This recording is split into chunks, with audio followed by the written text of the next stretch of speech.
Hi. Uh, Very warm good afternoon to all of you, or I don't know, by Bangalore standards, if it is good evening. A very warm good evening to all of you.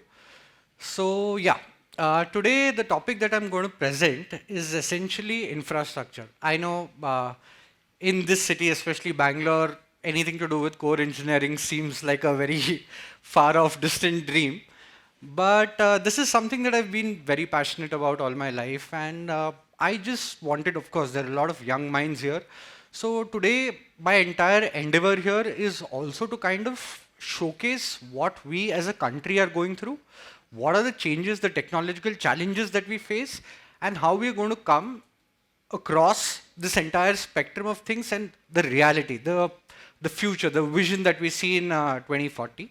So I'll just begin with that. So to just give a brief background, what I do, I've been working in the civil and the mechanical engineering infrastructure space. So we work with some of the marquee projects in the country, and the know-how of these projects and how they're bringing about a transformation in the country, the socio-economic transformation that we are seeing as a result of infrastructure is what I want to also talk about today. So, general topics in terms of what we are discussing today. So, we have, when we talk about infrastructure, we talk about physical infrastructure. So, principally that is metros, you have your roads, you have your railways, you have your power plants. So, projects of these kinds. These are projects which principally impact us as a country. You know, going forward, you can have all your IT, you can have all your services, but getting from place A to B, having a good place to live, having 24-hour uninterrupted power. These are quantitative changes that have qualitative differences in our life. Like, you know, when you get here, say it takes you an hour. Instead of an hour, it takes you 15 minutes. That really impacts you. It changes who you are as a person. Your ability to contribute to the society, your ability to function in a society. So there are a whole gamut of positive changes that come across. And today I also want to highlight the transition change that we are going through in this process. So urban transit, I think all of us are aware, in Bangalore, we've been building the metro for ages, but just to see the scale at roughly what we are working. So just to give you an idea, today, in the last, we started, say, organized metro construction about 20 years ago.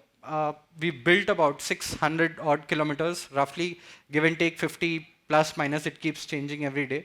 What we are looking till 2030 is essentially this number quadrupling across 15 major cities in India. So you can just imagine the scale of what we are going to achieve as a country, as a society, that you're going to eliminate more or less private transport to a very large extent.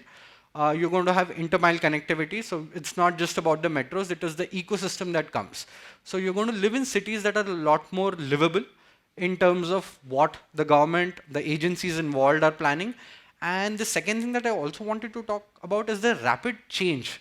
You know, what used to take. So I'll give you an example, say Bombay Metro. The first stage, about 6 kilometers, took about 8 years, 8, 9 years. I think now we are on track to complete about 170 kilometers in the next 6. So you can imagine the future going forward, what we are looking for as a world. Similarly, railways. Railways is a topic which is very close to my heart because we still are a developing country. A large part of the country still depends on railways for connectivity, for movement of goods and transport. And maybe this doesn't come in the limelight, but what has essentially happened today is transformative in terms of the experiences that we are going to have is absolutely transformative. So just to give you an idea, lifeline of the nation, it transports about 23 million people daily. So massive numbers in terms of just the sheer impact it has on us as a society. It offers a wide range of services. You have freight, you have intermile connectivity, you have long distance transport, and it connects the remotest parts of the country today. So what are the advantages? High speed rail, I think it's all talked about. These are things that are happening. But what we also need to talk about today is in terms of, say, something that is happening with the freight corridors. So I think the fastest trains in the country till 5 years back were the Rajdhani Expresses. They used to run on average speeds of 80 kilometers per hour. Today, you're going to have double-decker trains in India, freight trains, goods trains, which have completed trials at 99 kilometers per hour. So you can just imagine Bombay to Delhi to transport 400 containers on a single train is going to take you 10 hours. What it does to every city between Bombay to Delhi or Calcutta to Delhi, every port that you have in the country, you can imagine the kind of transformation that does to the rural hinterland. Industries coming, schools coming up, because you have industries, you have economic opportunities across the range of the country. You have electrification of these lines. So I think all of us know rail transport in terms of emissions emits just about 1/5 of the transportation of the emissions that you have in terms of road. So it's again a complete change in the direction of the country, like 1800 London, 1900 New York, and 2023 India. This is what is going to be. I'm very passionate about this subject because you travel to the hinterland and you see, like I was in Patna about 3 months ago. You see the mindset change in the people, right? Like when you get infrastructure services, when you get bridges, when you get flyovers, and you see this complete change in the outlook of the people and this also has to transfer to the cities that we're living in. Say Bangalore, maybe the transition change isn't as much. You've moved from say 0.8x to 0.9x, but in the rural parts of the country, you moved from 0.5 to 0.5, 50%. So it's incredible the kind of changes that we are going. So also the privatization, most of the government services 5 years down the line are not going to be places where you sink your money. All the times we complain that, we're just losing money to the government, it's not going to be that. They're going to be money-making machines. They are going to have money to invest on infrastructure, not the other way around. They're not going to use the taxpayers' money to build infrastructure for us. They are going to be self-sustaining revenue-generating models, and you can imagine the multiplier effect this has on us as a society. So similarly, safe track maintenance, next-gen signaling, all these are factors, that help the safety. Bringing us on par. When you travel in Austria or you travel in Switzerland, you have these wonderful train services on time. This is what we are going to have at similar speeds across the length and breadth of the country. So again, similar, I'm just showing a small photograph of something that we worked on. It looks small in terms of the scale, but this is a bridge that is going to connect Kashmir for the first time to mainland India through railways. 4 million people are going to have rail connectivity for the first time. So just in terms of impact, the average accident rate is about 3% on those roads. 3% of the vehicles meet with some sort of an accident. Now, you'd be able to transfer, say imagine 12 trains, 12 goods trains are able to transport material equivalent to say 1,000 trucks. You're going to have those roads free. People are going to get better quality services, on-time services, in terms of everything, medical, essentials, and everything. And you can imagine the transition change that happens in the mindset again of the people, when you are connected to the country, when you are getting all the facilities, and these are, we have millions of projects. For years, since, independence, we had, I think, one bridge across the Ganges or the Patna. Today, we have 4 bridges across the city connecting to the different parts. So you can imagine what is happening, that scale that is transforming we as a country, what is happening, we can just imagine that.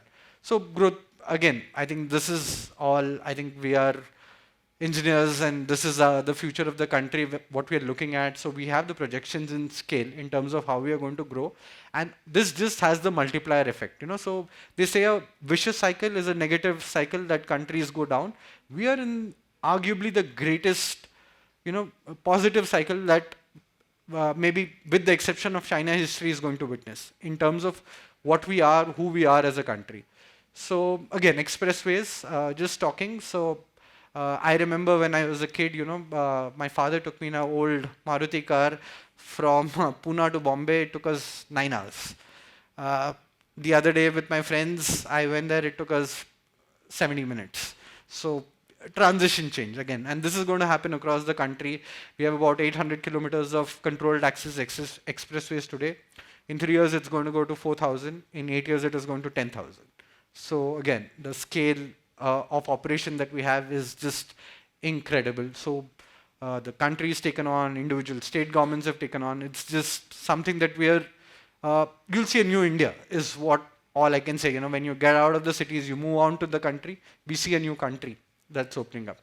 High-rise buildings. Again, so this is again a topic very close to my heart, because I think your urban infrastructure is what determines the future of your country to a very large extent, because this is where commerce happens, and the kind of buildings that you build, how you can inspire your local people is what you see, and these are the core aspects of a building. So if I may just ask just a random member of the audience, what do you think is an average construction time for a single floor today in India?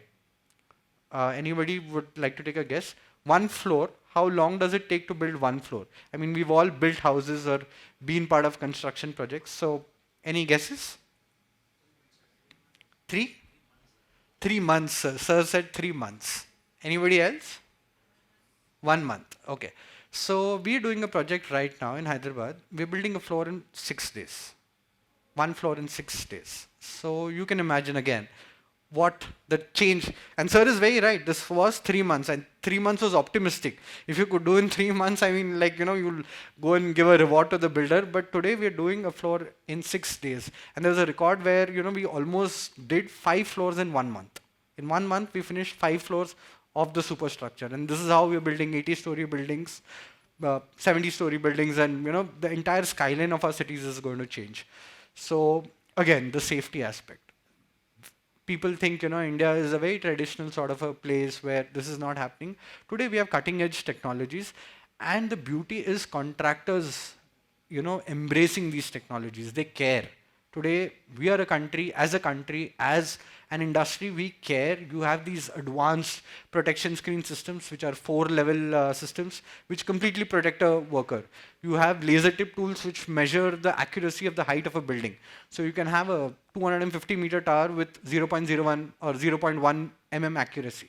That is the level of efficiency that we are moving towards as a country. So these are again buildings. So this is a live example of a building that we are starting. This is, I think the ground break was 3 months back. And this is a picture 2 days back. So you can just imagine the scale that we are going, and we've revolutionized new construction technologies. There's a construction technology called monolithic, and this is again a transition change that is coming into our society, where core technologies today initiate in India. So monolithic is not used in America, is not used in Europe.